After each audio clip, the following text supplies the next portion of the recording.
Should have known what history has shown. It's Rhyme and Reason 581. There's a rhyme and reason for your life. There's a rhyme and reason why you're here. Hey there, Tony here.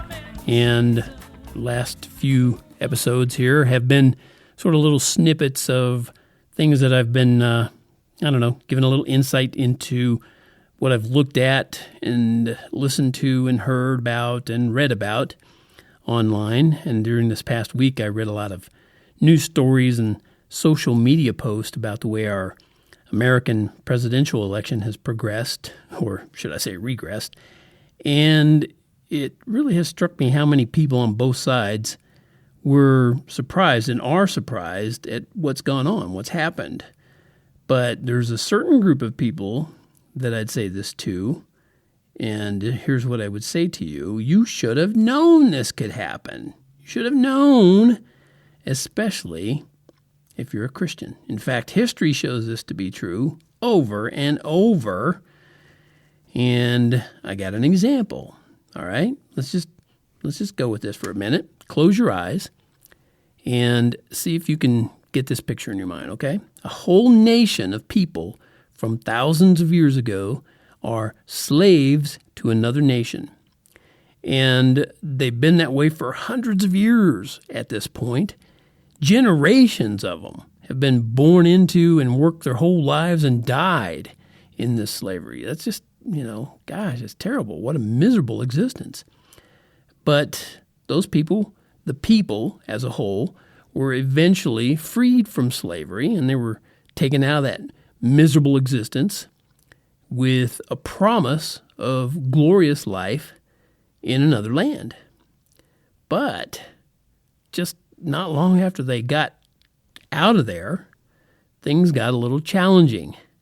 And many of those same people complained and even asked to be taken back to their slave owners.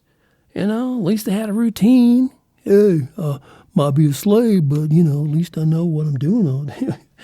What in the world does this have to do with the presidential election, Tony? Okay, I was getting to that before you interrupted me, all right? Of course, I'm only making an educated guess, but I bet if a vote had been taken by those people that, were even thinking about going back to slavery, I bet a majority of them would have voted to be slaves again. They asked to be. They asked their leader who was leading them out of that.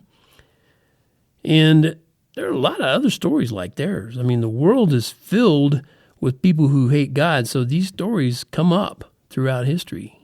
And because so many people hate God, that's why voting, like what we do in our American elections, in some other countries around the world, they get to. And then some of them get to vote, and it's not really a vote, They just get to go down there and put their vote in for the one candidate. Yeah, that's good. Anyway, we at least still have, we make it seem like you get to vote and have a choice and have a voice. But voting is always going to lead to, at least eventually going to lead to cheating and lying.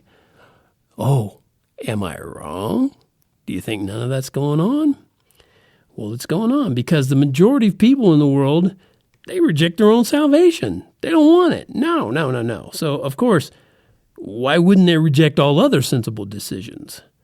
I mean, you can feel free to disagree with me. After all, this is still a free enough country for that. But I bet it won't be much longer.